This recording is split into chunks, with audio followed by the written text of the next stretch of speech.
Wow, two very, very, very different cards, Taurus. I just can't tell you. A lot of you may already know this. So the Eight of Swords represents feeling bound and tied up by your thinking. You're really not. You're not physically tied up and bound. No, but you haven't made some decisions, or you've been wondering which way to go, what decision to make, and you're feeling a little crossed up. And I say crossed up, well, these look like crosses in a way. I don't mean anything by that in a religious or biblical sense. Although, look at this. Now that I say that, my eyes went right to her cross. So that's interesting. Okay. She feels tied up and bound and thinking in her head too much. She's analyzing. She's not being able to make a move because she can't. She's just tied up, and there's a bandana over her vision. She's not seeing. There's a beautiful mountain in the background with a castle, so she could just turn around and open her eyes or see things more clearly, and that this is you, Taurus. If you do that, you have the help of the High Priestess, and the High Priestess, she's just like the most psychic of all the cards in the deck. She knows that everything she needs is within her. She, in fact, does represent, interestingly enough, I was talking about Scorpio, but not that she represents Scorpio, but she does represent hidden agendas.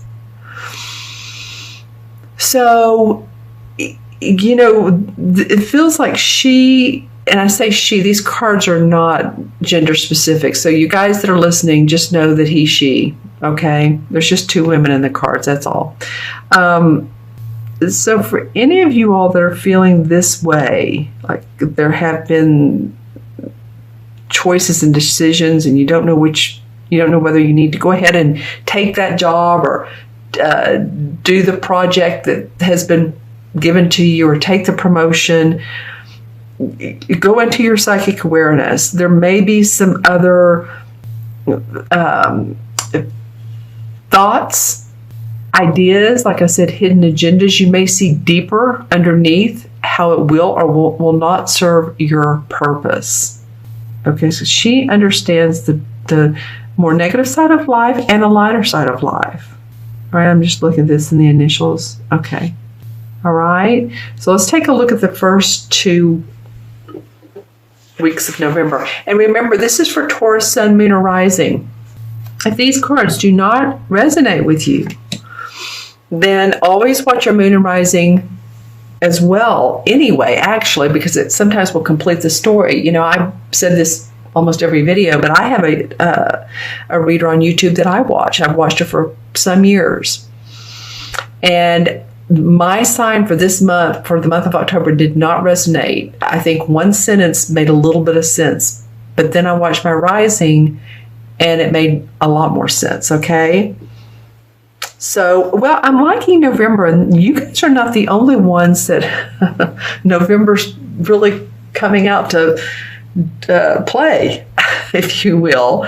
These are 2, honestly, very positive cards. The Ace of Swords is victory and success around your thinking. So while first you feel a little bit tied up at the first half of October, by the time November gets here, you've unchained yourself, or you've gotten free from this bondage, and now you have been given victory and success, blessings of victory and success, ideas, implementation. You're moving forward with those. This is the 8 of Wands. This is about sudden news that comes up for you, maybe in your inbox or text. It could mean someone wants to hire you and they're ready for you to come. It's usually very positive news. This card represents positivity. Okay, positive news. This wouldn't represent, usually does not represent, oh my gosh, someone's been in a car accident. This is usually moving forward in life, okay? And this comes under this High Priestess. So I really feel like with your intuitive abilities, if you all want a reading, then look in the See More section of down below, and you'll see the link to my order page. I'm just throwing that in there just because you have some things going on, as we always do. And it may be why this last card came up, is moving quickly, swiftly, getting news swiftly within sometimes 2 to 3 days. This is fast. This is fast towards the second week of November. Okay, so I'm going to look at the transition card, then this last card. What is this transition card? Dun, dun, dun, dun, dun, dun. Dun, dun, dun. Okay, nice. The Queen of Pentacles. Well, the Queen of Pentacles is an earth sign, Taurus, Virgo, or Capricorn. I feel like this is you guys. I feel like you own your inner Taurian, your inner self. Of course, the Pentacles represent our money, our finances, our health.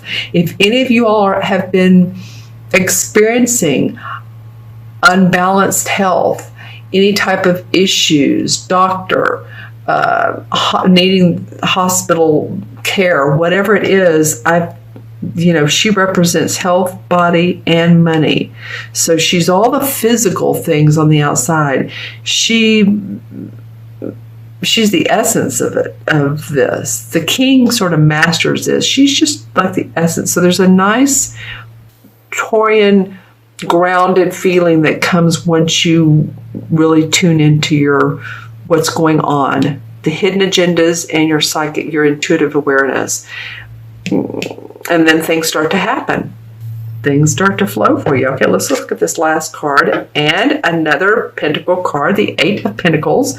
Around your work, you're going to see finance improvement. You're going to see success. This is working hard, not necessarily a labor job, any type of job. Some of you are going to receive accolades. Some of you are going to take on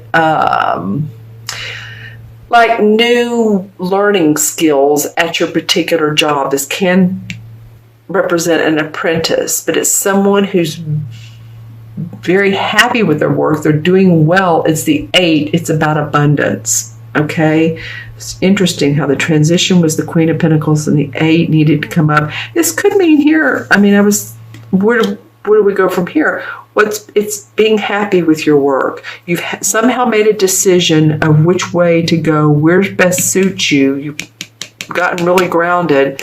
An idea comes up and you move forward towards what makes you happy. I know this is a lot about work. There could be some love in here. Well, let me look into my crystal. All right, so this is for Taurus, mid-October through, wow. The first thing that came up for me was a huge eagle. So I don't know if any of you all have animal totems and they're eagles, because there's also lots of purple, cobalt blue, and green around this. It's very healing. It signifies more than this. You know what else I'm thinking of is not an eagle, but that book, Jonathan Livingston Seagull. If that book represents anything to you, means anything to you on an emotional level, lots. Wow. Okay. So this could also mean some of you that are into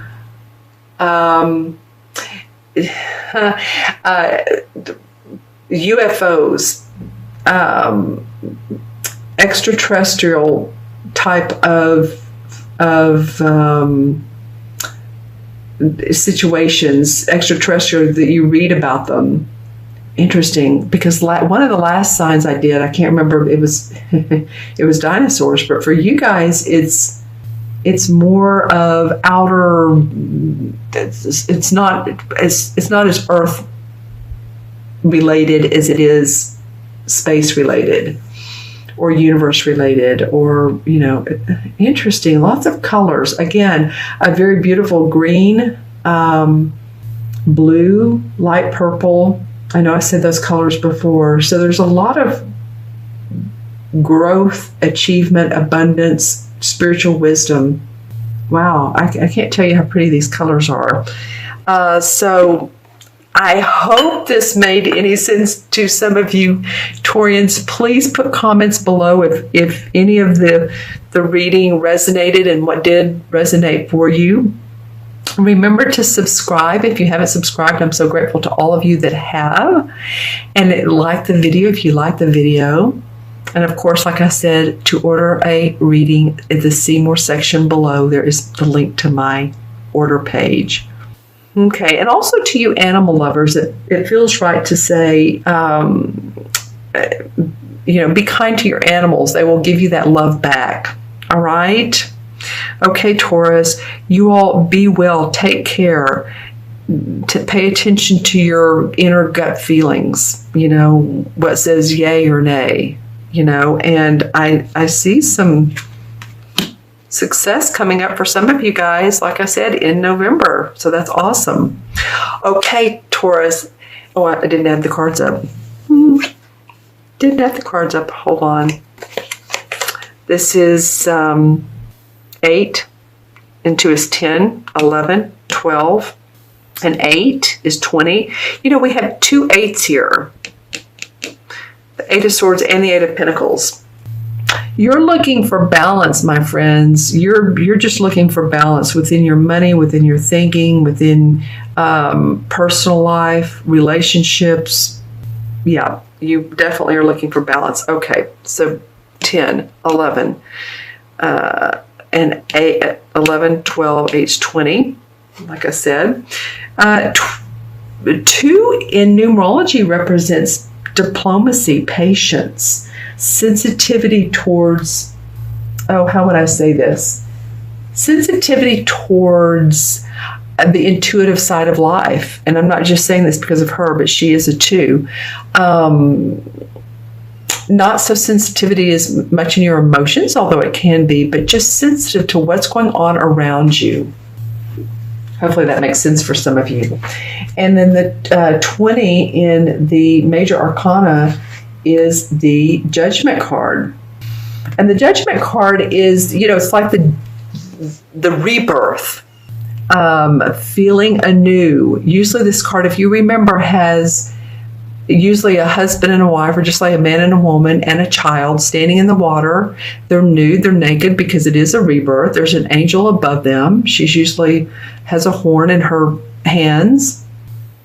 And it signifies all types of religions, but it also signifies, judgment, meaning you've seen the good and the bad of everything. What is it that makes you feel like, and she can help you with this, what is it that makes you feel good in what all you've been doing lately? What part of all of this do you want to move forward with, and what part of it do you not want to? Because the part you want to will help you to grow and birth and evolve, rebirth and evolve.